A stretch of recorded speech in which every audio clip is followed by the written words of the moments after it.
Hi everyone, welcome to my YouTube channel. ಬನ್ನಿ ಇವತ್ತು ಮುದ್ದು ಸೊಸಿ ಧಾರಾವಾಹಿ ಏನಾಗುತ್ತಂತ ನೋಡ್ಕೊಂಬರೋಣ. ಸಂಚಿಕೆ ಶುರುವಿನಲ್ಲಿ ವಿದ್ಯಾ ಹೇಳ್ತಾರೆ, ಅಮ್ಮಮ್ಮ ನೀವು ಇರದೇ ಹೋಗಿದ್ರೆ ಈ ಜನ್ಮದಲ್ಲಿ ನಾನು ಎಕ್ಸಾಮ್ ಬರೆಯೋಕೆ ಆಗ್ತಾ ಇರಲಿಲ್ಲ. ನೋಡೆ ನೀನು ಗುರಿ ಮಡ್ಕೊಂಡಿದ್ದೆ, ನಾನು ಅದಕ್ಕೆ ದಾರಿ ತೋರಿಸ್ದೆ ಆಟೆಯ ಅಂತ ಭದ್ರಾ ಅಜ್ಜಿ ಹೇಳ್ತಾರೆ. ಏನೇ ಆದ್ರೂ ಅಮ್ಮಮ್ಮ ಬದುಕಿರೋ ಗಂಟ ಈ ನಿಮ್ಮ ಸಹಾಯನ ನಾನು ಮರೆಯೋಕ್ಕಿಲ್ಲ ಅಂತ ಹೇಳ್ತಾರೆ ವಿದ್ಯೆಯವರು. ಹಂಗಾರೆ ನಾನು ಸತ್ತೋದ್ಮೇಲೆ ಮರ್ತ್ಬಿಟ್ಟಿಯಾ ಅಂತ ಕೇಳ್ತಾರೆ ಅಜ್ಜಿ. ಅಯ್ಯಯ್ಯೋ ಬಿಡ್ತು ಅನ್ನಿ ಅಮ್ಮಮ್ಮ, ನೀವು 100 ಕಾಲ ಬದುಕಿರ್ಬೇಕು, ನನ್ನಂತರಿಗೆ ಆಶ್ರಯ ಆಗಿರ್ತೀರ. ನಾನು ಹೇಳಿದ್ದು ನನ್ನ ಕೊನೆ ಉಸಿರು ಇರೋ ಗಂಟ ಅಂತವ. ಹಾಗಂತ ವಿದ್ಯೆಯವ್ರು ಹೇಳಿದಾಗ ನೋಡೆ ಯಾವಾಗ ಏನಾಗಬೇಕು ಅಂತ ಇರ್ತದೋ ಅದಾಗಲೇಬೇಕು, ಅದನ್ನು ಯಾರ ಕೈಲೂ ತಪ್ಸೋಕ್ಕೆ ಆಗಕ್ಕಿಲ್ಲ ಅಂತ ಹೇಳ್ತಾರೆ ಅಜ್ಜಿ. ಆಮೇಲೆ ಇದ್ರ ಬಗ್ಗೆನೇ ಚಿಂತೆ ಮಾಡ್ಕೊಂಡು ಕೂತ್ಕೋಬೇಡ, ಯಾವಾಗಲೂ ಸಂತೋಷವಾಗಿರು, ಆವಾಗಲೇ ಹುಟ್ಟೋ ಮಗು ಸಂದವಾಗಿ ಆರೋಗ್ಯವಾಗಿ ಹುಟ್ಟೋದು ಅಂತ ಹೇಳ್ತಾರೆ ಭದ್ರಾ ಅಜ್ಜಿ. ನೀನು ಆಸೆ ಪಟ್ಟಂಗೆ ಪರೀಕ್ಷೆ ಬರ್ಸಿವ್ನಿ, ಆದರೆ ಮುಂದೆ ನನ್ನ ಮಗ ನಿನ್ನನ್ನು ಡಾಕ್ಟ್ರು ಓದಿಸ್ತಾನೋ ಬಿಡ್ತಾನೋ ಅದು ನಂಗೆ ಗೊತ್ತಿಲ್ಲ. ಯಾವುದಕ್ಕೂ ನೀನು ಆಸೆ ಮಾಡ್ಕೋಬೇಡ, ಯಾಕಂದರೆ ಯಾವುದು ನಮ್ಮ ಕೈಯಲ್ಲಿ ಇಲ್ಲ ಅಂತ ಹೇಳ್ತಾರೆ ಭದ್ರಾ ಅಜ್ಜಿ. ಇಲ್ಲ ಅಮ್ಮಮ್ಮ, ಈ ವಿಷಯದಲ್ಲಿ ಮಾವಯ್ಯ ಏನು ನಿರ್ಧಾರ ತಗೊಂಡ್ರು ಅದಕ್ಕೆ ನಾನು ಸಂಪೂರ್ಣ ಒಪ್ಪಿಗೆ ಅದೆ ಅಂತ ಹೇಳ್ತಾರೆ ವಿದ್ಯೆಯವರು. ಈಗಾಗಲೇ ನನ್ನ ಆಸೆ ಕನಸುಗಳಿಂದ ನೀವು ನೋವು ತಿಂತ ಇರೋದೇ ಸಾಕು, ಇನ್ನೂ ಒಂದು ಅನಾಹುತಕ್ಕೆ ದಾರಿ ಆಗೋದು ಬೇಡ ಅಂತ ಹೇಳ್ತಾರೆ ವಿದ್ಯೆಯವರು. ನೋಡು ನನ್ನ ಮಗ ಏನು ಅಂತ ನನಗೆ ಸಂದಾಗ ಗೊತ್ತು, ಅವನ ಕೋಪ ಎಲ್ಲ ಎಷ್ಟು ದಿನ ಇರುತ್ತೆ, ಅವನಿಗೆ ನಾನು ಕೂಟ ಮಾತಾಡದೆ ಇರೋಕ್ಕಾಗಲ್ಲ, ಎಲ್ಲ ಜಲ್ದಿ ಸರಿ ಹೋಗುತ್ತೆ, ನೀನು ಚಿಂತೆ ಮಾಡಬೇಡ ಅಂತ ಹೇಳ್ತಾರೆ ಭದ್ರಾ ಅಜ್ಜಿ. ಆದಷ್ಟು ಬೇಗ ಮಾವಯ್ಯ ನಿಮ್ಮ ತಗವ ಮಾತಾಡಲಿ ಅಂತ ನಾನು ಆ ದೇವ್ರ ಹತ್ರ ಬೇಡ್ಕೊತೀನಿ ಅಮ್ಮಮ್ಮ ಅಂತ ಹೇಳ್ತಾರೆ ವಿದ್ಯೆಯವರು. ಈ ಕಡೆ ಈಶ್ವರಿಗೆ ಹಂಗೆ ಹೊರಗಡೆ ಹೊರಟಿರ್ತಾರೆ. ಆಗ ಮೋಹನ್ ಅವ್ರು ಹೇಳ್ತಾರೆ, ನೀವೇ ಬಂದ್ರಾ, ನಾನೇ ಕೂಗೋಣ ಅಂತ ಇದ್ದೆ ಅಂತ ಹೇಳ್ತಾರೆ. ಅಡುಗೆ ಸಿದ್ಧೇ ಇದೆ, ಊಟ ಮಾಡಿ ನಾವು ಉಳ್ದೋರ್ನ ಕರೆದ್ಬಿಡ್ತೀನಿ ಅಂತ ಹೇಳ್ತಾರೆ ಮೋಹನ್ ಅವರು. ಅಕ್ಕ ನಮಗೂ ಸೇರಿಸಿ ಅಡುಗೆ ಮಾಡ್ಬಿಟ್ಟು ಅಕ್ಕ, ರಾತ್ರಿ ಊಟಕ್ಕೆ ನಾವು ಯಾರೂ ಇರೋಕ್ಕಿಲ್ಲ, ಆಚೆ ಹೋಯ್ತಾ ಇದ್ದೀವಿ ಅಂತ ಹೇಳ್ತಾರೆ ಈಶ್ವರಿ ಅವರು. ಅಲ್ಲ ಊಟಕ್ಕಿರದೆ ಈಟೊತ್ತಿನಲ್ಲಿ ಎಲ್ಲಿಗೆ ಹೋಗ್ತಾ ಇದ್ದೀರಿ ಈಶ್ವರಿ ಅಂತ ಮೋಹನ್ ಅವ್ರು ಕೇಳ್ತಾರೆ. ಅಕ್ಕ ನಾವು ನೈಟ್ ಶೋ ಪಿಕ್ಚರ್ಗೆ ಹೋಗ್ತಾ ಇದ್ದೀವಿ ಅಂತ ಹೇಳ್ತಾರೆ ಈಶ್ವರಿ ಅವರು. ಬರ್ತಾ ಹಾಗೆ ಹೋಟ್ಲಲ್ಲಿ ಊಟ ಮಾಡ್ಕೊಂಬರ್ತೀವಿ ಬಿಡು ಅಂತ ಹೇಳ್ತಾರೆ.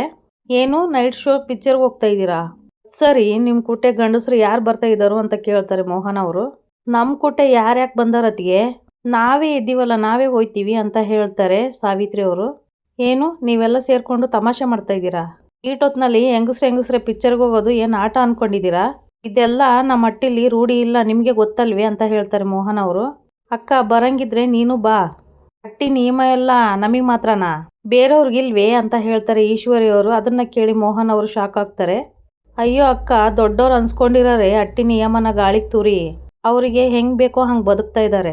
ನಾವ್ಯಾಕಕ್ಕ ಅವ್ರು ಹೇಳ್ದಂಗೆ ಬದುಕಬೇಕು, ನಮಗೆ ಹೆಂಗೆ ಇಷ್ಟನೋ ಹಂಗೆ ಬದುಕ್ತೀವಿ. ಇರೋದು ಒಂದೇ ಜೀವನ ಅಕ್ಕ, ರೂಲ್ಸು ರೆಗ್ಯುಲೇಷನ್ಸ್ ಎಲ್ಲ ಬೇಡ, ಇನ್ನೂ ಮಿಕ್ಕಿದ ದಿನ ಆದರೂ ಸುಖವಾಗಿರೋಣ ಅಂತ ಮಕ್ಕಳು ಡಿಸೈಡ್ ಮಾಡ್ಕೊಂಡವ್ರೆ ಅಂತ ಈಶ್ವರಿ ಅವ್ರು ಹೇಳ್ತಾರೆ. ಈಶ್ವರಿ ಏನು ಮಾತಾಡ್ತಾ ಇದೀಯಾ, ನಾನ ಮಡ್ಕೊಂಡೆ ಮಾತಾಡ್ತಾ ಇದೆಯಲ್ವೇ ಅಂತ ಮೋಹನ್ ಅವ್ರು ಹೇಳಿದಾಗ ಸಾವಿತ್ರಿ ಅವ್ರು ಹೇಳ್ತಾರೆ, ಅತ್ತಿಗೆ ಈಶ್ವರಿ ಅತ್ತಿಗೆ ಹೇಳೋದ್ರಲ್ಲಿ ಏನು ತಪ್ಪೈತೆ ಸಾವಿತ್ರಿ, ಅದು ಹಂಗಲ್ಲ ಅಂತ ಮೋಹನ್ ಅವ್ರು ಹೇಳಿದಾಗ ಮತ್ತೆ ಸಾವಿತ್ರಿ ಅವ್ರು ಹೇಳ್ತಾರೆ, ನೋಡತ್ತಿಗೆ ನಿಯಮ ಕಟ್ಟಳೆ ಅಂದರೆ ಎಲ್ರಿಗೂ ಒಂದೇ ಥರ ಇರಬೇಕು, ಅವಾಗಲೇ ಪಾಲ್ಸಕ್ಕೆ ಚಂದ, ಅದು ಬಿಟ್ಟು ಒಬ್ರಿಗೊಂಥರ ಇನ್ನೊಬ್ರಿಗೊಂಥರ ಅಂತ ಇದ್ದರೆ ಅದನ್ನು ನೋಡಿಕೊಂಡು ಸುಮ್ಕೆ ಇರೋಕ್ಕಾಗಕ್ಕಿಲ್ಲ.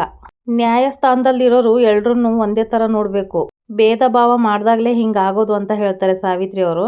ಏನು ಸಾವಿತ್ರಿ, ನಿಮ್ಮ ಅಣ್ಣನ ಬಗ್ಗೆನೇ ಬಾಯಿಗೆ ಬಂದಂಗೆ ಮಾತಾಡ್ತಾ ಇದೀಯಾ ಹಾಗಂತ ಮೋಹನ್ ಅವ್ರು ಕೇಳಿದಾಗ ಚಿತ್ರ ಅವ್ರು ಹೇಳ್ತಾರೆ, ಅತ್ತೆ ಸರಿಯಾಗಿ ಹೇಳ್ತಾ ಇದ್ದಾರೆ, ಹಟ್ಟಿ ಒಳಗಡೆ ಏನು ಮಾಡಬಾರ್ದಂತ ಇತ್ತೋ ಅದನ್ನೆಲ್ಲ ಮಾಡಿಕೊಂಡು ಇವಳು ಮಾತ್ರ ಹಟ್ಟಿ ಒಳಗೆ ಸಂದಾಗ ಓಡಾಡ್ಕೊಂಡವಳೆ, ಆದರೆ ಮಾಡಿರೋ ಒಂದೇ ಒಂದು ತೆಪ್ಪಿಗೆ ನಮ್ಮ ತಮ್ಮ ಹಟ್ಟಿಯಿಂದ ಆಚೆಗವನೆ, ಇದ್ಯಾವ ಸೀಮೆ ನ್ಯಾಯ ದೊಡವ ಅಂತ ಹೇಳ್ತಾರೆ ಚಿತ್ರ ಅವರು.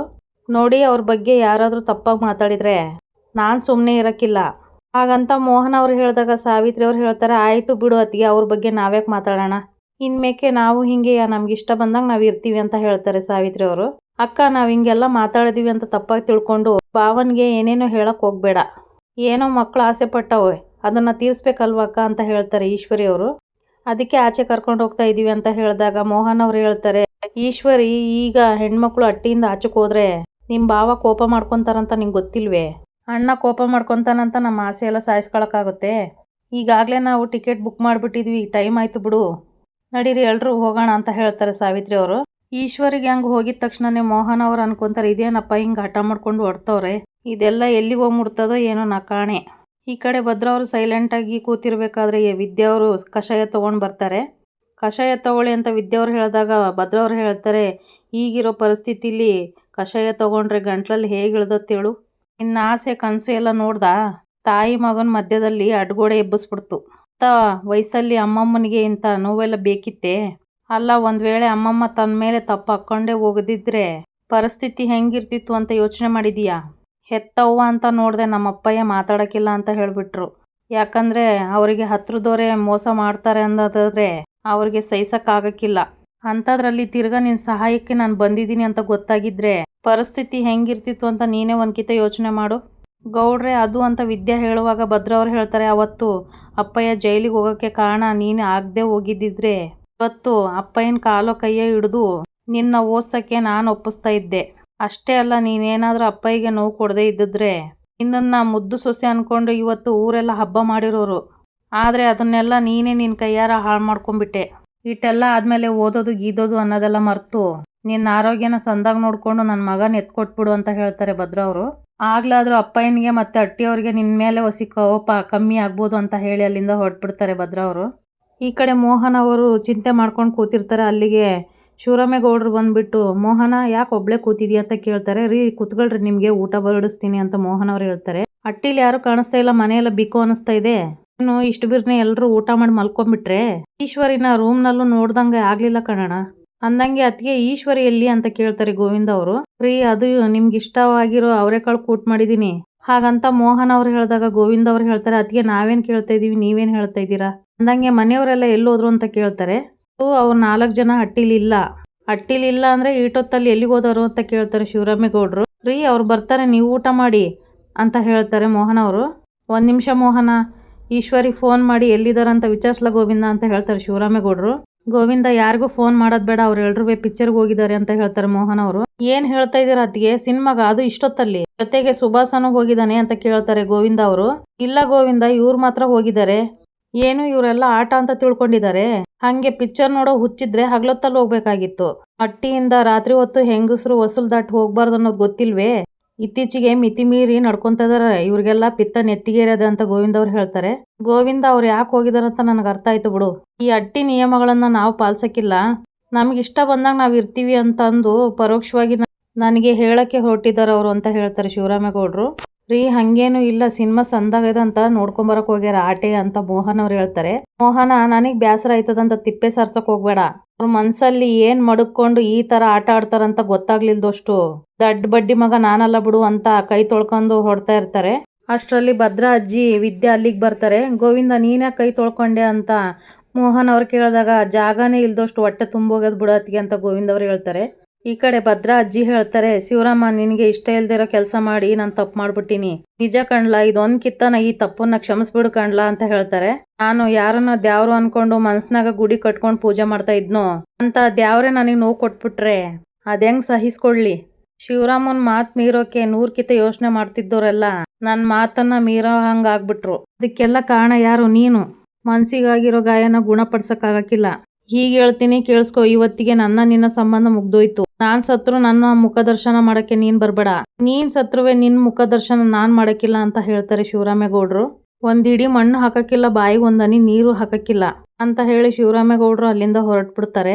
ಈ ವಯಸ್ಸಲ್ಲಿ ಇಂಥ ಶಿಕ್ಷೆ ಕೊಡಬೇಡ ಕಣ್ಲಾ, ಅದನ್ನ ತಡ್ಕೊಳ್ಳೋ ಶಕ್ತಿ ನಂಗಿಲ್ಲ. ನನ್ನ ಮಗನೇ ಇಂಥ ಮಾತಾಡ್ಬಿಟ್ನಲ್ಲ, ನಾನಿನ್ನ ಹೆಂಗಿರ್ಲಿ ಅಂತ ಜೋರಾಗಿ ಅಳಕ್ಕೆ ಶುರು ಮಾಡ್ತಾರೆ ಭದ್ರಾ ಅಜ್ಜಿ. ನೋಡ್ದೇನೆ ಮೋಹನ, ಅವನ ಮಾತು ಕೇಳಿಸ್ಕೊಂಡೇನೆ ಅತ್ತೆ, ಅವ್ರೇನೋ ಕೋಪದಲ್ಲಿ ಮಾತಾಡ್ಬಿಟ್ಟು ಹೋದ್ರು. ನೀವು ಅಳ್ಬೇಡಿ, ಸಮಾಧಾನ ಮಾಡ್ಕೊಳ್ಳಿ ಅಂತ ಮೋಹನ್ ಅವ್ರು ಹೇಳ್ತಾರೆ. ಹೆಂಗೆ ಸಮಾಧಾನ ಮಾಡ್ಕೊಳ್ಳಿ, ಬದುಕಿದ್ದಂಗೆ ನನ್ನ ಸಾಯಿಸ್ಬಿಟ್ಟು ಹೊಂಟೋದ್ನಲ್ಲೇ ಅಂತ ಹೇಳಿ ಭದ್ರಾ ಅಜ್ಜಿ ಅಲ್ಲಿಂದ ಹತ್ಕೊಂಡು ಹೊರಟುಬಿಡ್ತಾರೆ. ನೋಡು, ಅತ್ತೆ ಇಂಥ ಕೆಲಸ ಮಾಡಿದಾರೆ ಅನ್ನೋದಕ್ಕೆ ಅವರು ಇಂಥ ಶಿಕ್ಷೆ ಕೊಟ್ಟವ್ರೆ. ನೀನ್ ಬಸ್ರಿ ಅಲ್ಲೋ ಅನ್ನೋ ವಿಷಯ ನಾನು ಮುಚ್ಚಿಟ್ಟಿದೀನಿ ಅಂತ ಗೊತ್ತಾದ್ರೆ ಅದೇನ್ ಮಾಡ್ತಾರೋ ನನಗೆ ಗೊತ್ತಿಲ್ಲ.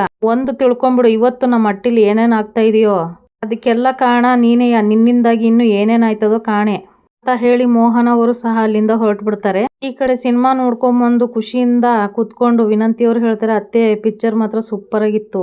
ಆ ಕಾಮಿಡಿ ಸೀನು ನೋಡ್ಬಿಟ್ಟು ನನಗೆ ನಗಾನೇ ನಿಲ್ಸಕ್ಕಾಗ್ಲಿಲ್ಲ. ನನ್ನ ಪಾಪ್ಕಾರ್ನಲ್ಲೇ ಇವಳೇ ತಿನ್ಬಿಟ್ಲು ಅಂತ ಚಿತ್ರ ಅವ್ರು ಹೇಳ್ತಾರೆ. ಅತ್ತಿಗೆ, ನಾವು ಸಿನಿಮಾಗೆ ದಾರಿ ತಪ್ಪಿ ಹೋಗಿದ್ದಲ್ಲ, ಬೇಕು ಅಂತ ಹೋಗಿದ್ದು ಅಂತ ಸಾವಿತ್ರಿ ಅವ್ರು ಹೇಳ್ತಾರೆ. ಎಷ್ಟು ವರ್ಷ ಆಗಿತ್ತು ಅದಕ್ಕೆ ನಾವು ಈ ತರ ಎಲ್ಲ ನಗಾಡಿ.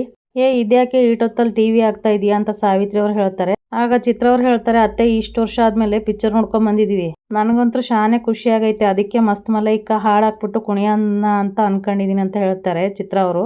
ಚಿತ್ರಕ್ಕ ಇವತ್ತು ಮನಸ್ಫೂರ್ತಿ ಕುಣಿದು ಕುಪ್ಪಳಿಸ್ಬಿಡೋಣ ಹಾಕು ಚಿತ್ರಕ್ಕ ಅಂತ ವಿನಂತಿ ಅವ್ರು ಹೇಳ್ತಾರೆ. ಯಾಕೆ ಇಷ್ಟೊಂದು ಸೌಂಡ್ ಕೊಟ್ಟಿದೀಯಾ, ಕಮ್ಮಿ ಮಾಡು ಅಂತ ಈಶ್ವರಿ ಅವರು ಹೇಳಿದಾಗ ಚಿತ್ರ ಅವ್ರು ಹೇಳ್ತಾರೆ, ಇದ್ಯಾಕವ ಶಾನೆ ದಿನದ ಮೇಲೆ ಖುಷಿಯಾಗಿದ್ದೀನಿ, ಕುಪ್ಪಳಿಸ್ಲಿಲ್ಲ ಅಂದ್ರೆ ಹೆಂಗೆ ಅಂತ ಹೇಳ್ತಾರೆ ಚಿತ್ರ ಅವರು.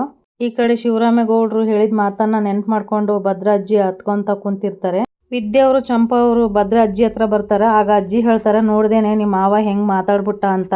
ನಾನ್ ಬದುಕಿದ್ದಾಗ ನನ್ ಮಗ ಸಂದಾಗ ನೋಡ್ಕೊತಾನೆ, ಸತ್ ಮ್ಯಾಕೆ ರಾಜ್ ಮರ್ಯಾದೆಯಿಂದ ನನ್ನ ಕಳ್ಸ್ಕೊಡ್ತಾನೆ ಅಂತ ಏನೆಲ್ಲ ಕನ್ಸ್ ಕಂಡಿದ್ದೆ. ಆದ್ರೆ ನಾನ್ ಬದುಕಿದ್ದಾಗ್ಲೇ ಎಂತೆಂತ ಮಾತಾಡಿ ನನ್ನ ಜೀವಂತ ಶವನ್ನಾಗಿ ಮಾಡ್ಬಿಟ್ಟ ಅಂತ ಅಜ್ಜಿ ಹೇಳಿ ಜೋರಾಗಿ ಅಳಕೆ ಶುರು ಮಾಡ್ತಾರೆ. ಆಗ ವಿದ್ಯವ್ರು ಹೇಳ್ತಾರೆ, ಅಮ್ಮಮ್ಮ ನೀವು ನೊಂದ್ಕೋಬೇಡಿ, ಮಾವ ಆ ಮಾತುಗಳೆಲ್ಲ ಆಡಿದ್ದು ಯಾವುದೋ ಕೋಪದಲ್ಲಿ ದಿಟ್ಟವಾಗ್ಲೂ ಅವ್ರ ಮನ್ಸಿಂದ ಬಂದಿರೋ ಮಾತುಗಳಲ್ಲ ಅಮ್ಮಮ್ಮ. ಆದ್ರೆ ಅವನು ಈ ವಯಸ್ಸಲ್ಲಿ ಅಂತ ಮಾತುಗಳನ್ನ ಆಡ್ಬೋದೇನೆ ಅಂತ ಕೇಳ್ತಾರೆ ಅಜ್ಜಿ. ಅಮ್ಮಮ್ಮ ಇವತ್ತೆಲ್ಲ ಏನಾಗೈತೋ ಅದಕ್ಕೆಲ್ಲ ಕಾರಣ ನಾನೇ ಆಗ್ಬಿಟ್ಟೆ ಅಂತ ವಿದ್ಯವ್ರು ಹೇಳ್ತಾರೆ. ನಿಮ್ಮನ್ನ ಧರ್ಮ ಸಂಕಟಕ್ಕೆ ಸಿಲುಕಿಸಿ ಮಾವಯ್ಯಗೆ ಇಷ್ಟ ಇಲ್ದಿರೋ ಕೆಲಸ ಮಾಡಿ ತಪ್ಪಿಗೆ ಸಿಗಾಕ್ಸ್ಬಿಟ್ಟೆ ನಿಮ್ಮನ್ನ. ಅದನ್ನೇ ಅಟ್ಟಿಯವರೆಲ್ಲ ನೆಪ ಮಾಡ್ಕೊಂಡು ಮಾವಯ್ಯಗೆ ಅವಮಾನ ಮಾಡಿದ್ರಲ್ಲ, ಆ ಕೋಪಕ್ಕೆ ಹಿಂಗೆಲ್ಲ ಮಾತಾಡಿದಾರ. ನೀವೆಲ್ಲ ಅಳ್ಬೇಡಿ, ಸುಮ್ಕೆ ಇರಿ ಅಂತ ಹೇಳ್ತಾರೆ ವಿದ್ಯವ್ರು. ಈ ತಾಯಿ ಮಗನ್ ಸಂಬಂಧ ಮರ ಬೇರು ಇದ್ದಂಗೆ ಕಣೆ. ಒಂದ್ ವೇಳೆ ದೂರ ಆಗ್ಬಿಟ್ರೆ ತಾಯಿ ಶಕ್ತಿ, ಮಗನ್ ನೆಮ್ಮದಿ, ಮನೆ ಶಾಂತಿ ಎಲ್ಲ ಕಳ್ದೋಗ್ಬಿಡುತ್ತೆ ಕಣೆ. ಈ ಸತ್ಯ ಗೊತ್ತಿದ್ದು ನನ್ ಮಗ ಹೆಂಗ್ ಅಂದ್ಬಿಟ್ಟ ನೋಡು. ಅಮ್ಮಮ್ಮ ಒಂದೇ ಒಂದ್ ಜಗಳದಿಂದ ಸರಳ ಸಂಬಂಧನ ದೂರ ಮಾಡಕ್ ಆಗುತ್ತಾ ಹೇಳಿ.